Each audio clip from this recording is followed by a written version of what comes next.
Halo, Assalamualaikum warahmatullahi wabarakatuh. Piye kabare lur, lakyo sehat kabeh to. Alhamdulillah, salam sejahtera semoga selalu dalam lindungan Allah Subhanahu wa Ta'ala. Kembali lagi di channel saya ya teman-teman. Di video kali ini saya akan membahas 5 fakta bus tronton di Indonesia. Oke teman-teman, simak terus videonya. Jangan lupa like, subscribe, dan komen. 5 fakta bus tronton di Indonesia. Seiring berkembangnya infrastruktur jalan tol di Indonesia, industri transportasi darat pun ikut bertumbuh. Salah satu buktinya adalah digunakannya bus tronton sebagai armada oleh banyak perusahaan otobus atau PO di Indonesia.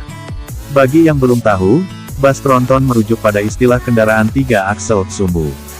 Bus ini lebih panjang 1,5 meter dibanding bus-bus regular.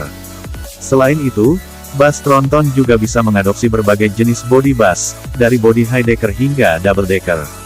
Berikut Detaloyangkum 5 fakta bus tronton yang ada di Indonesia, dari mulai alasan mengapa bus ini diminati, harga bus tronton, hingga salah kaprah soal penyebutan bus tronton. 1. Kelebihan bus tronton sehingga diminati banyak PO. Dengan sumbu atau gandar yang lebih banyak dari bus regular, bus tronton memiliki dimensi lebih panjang dan bisa dibuat lebih tinggi, sehingga bisa untuk menampung penumpang dan barang dalam jumlah lebih banyak. Dari segi dimensi, lebih panjang dan kalau untuk dipasang bodi bodinya relatif lebih tinggi, jadi kapasitas bagasinya lebih ekstra.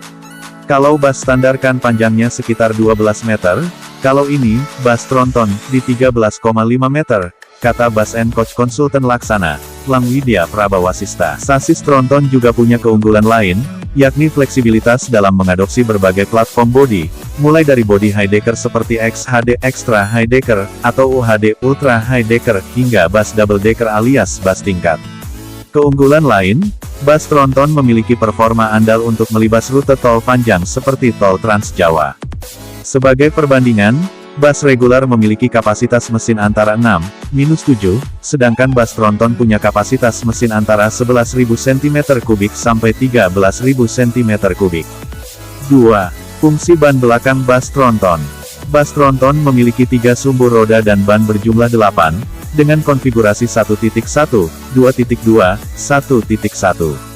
Menurut Bus and Coach Konsultan Laksana, Langwidya Prabawasista, ban bus tronton paling belakang berfungsi untuk menopang sasis dan untuk membantu proses manuver. Jadi dia berfungsi sebagai penopang mesin. Karena dia sasisnya lebih panjang dan ban paling belakang ini dia bisa bergerak untuk menjadi kemudi. Jadi kalau roda depan belok kiri, maka roda belakang akan mengikuti radiusnya bergerak ke kanan, jadi dia bisa meminimalisir radius putar. Sehingga, meski unitnya, bus tronton, lebih panjang 1,5 meter dari yang regular, dia sudut tikungnya lebih kecil, karena diimbangi dengan roda yang di belakang itu tadi, kata Langwidya.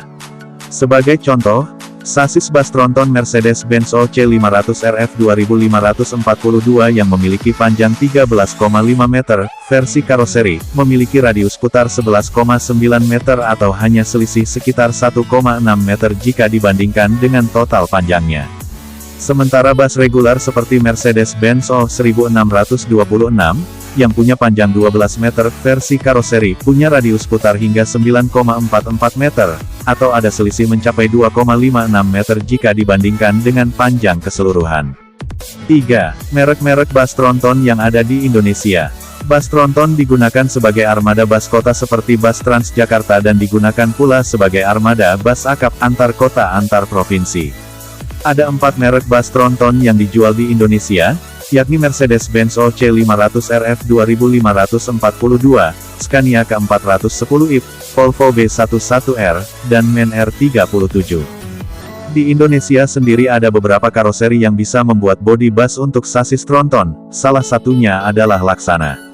Laksana sudah memproduksi berbagai bus dengan sasis tronton. Banyak iya. Paling terakhir kemarin Kayak Sudiro Tunggajaya, terus ada San, Putra Pelangi Perkasa dari Banda Aceh itu. Terus ada 10 unit bus tingkat, yang ekspor ke Bangladesh, ujar Bus and Coach Konsultan Laksana, Langwidya Prabawasista. Tak hanya membuat bodi bus tronton untuk bus akap, Laksana juga dikenal sebagai pembuat bodi bus milik PT Transjakarta. Transjakarta, boleh dibilang 90% itu produksinya Laksana. Terutama yang Scania sama Volvo itu 100% buatan Laksana semua, Ada yang pakai sasis tronton, ada yang pakai articulated, yang bas gandeng itu.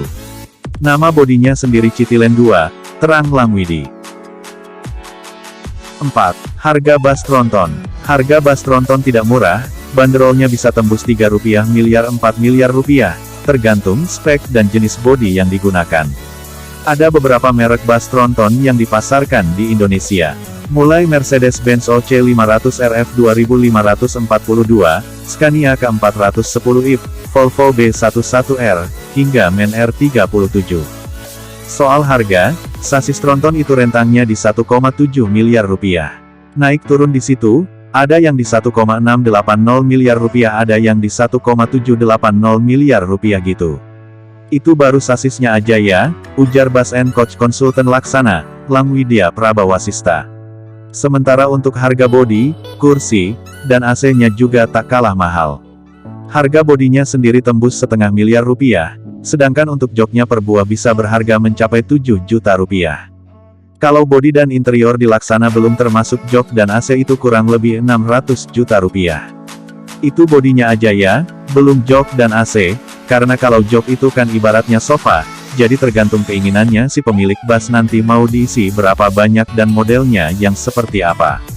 Karena sekarang kan harga bangku di kisaran paling standar itu 1,8 juta rupiah sampai yang paling mahal itu 7 juta rupiah per bangkunya, sambung pria yang akrab disapa Lelang. Kalau dibuat general kalau satu unit jadi itu sekitar 2,6 miliar rupiah. Sudah komplit dengan AC dan joknya yang tipe menengah, tambahnya lagi. 5. Salah kaprah penyebutan bas tronton. Di Indonesia, bas dengan 3 aksel atau sumbu kerap disebut sebagai bas tronton. Padahal istilah tersebut sebenarnya keliru. Bas 3 aksel lebih tepat disebut sebagai bas trintin. Diungkapkan oleh Bas & Coach Konsultan Laksana, Langwidya Prabawasista, di istilah internasional bas tronton itu disebut sebagai twin aksel karena gandar belakangnya ganda, sumbunya 2 di belakang.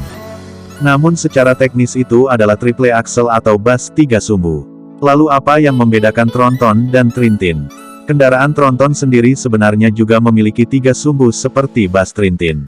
Bedanya, 3 sumbu tronton memiliki total roda 10 buah, dengan konfigurasi 1.1, 2.2, dan 2.2. Ini lazim ditemui pada kendaraan panjang seperti truk kontainer.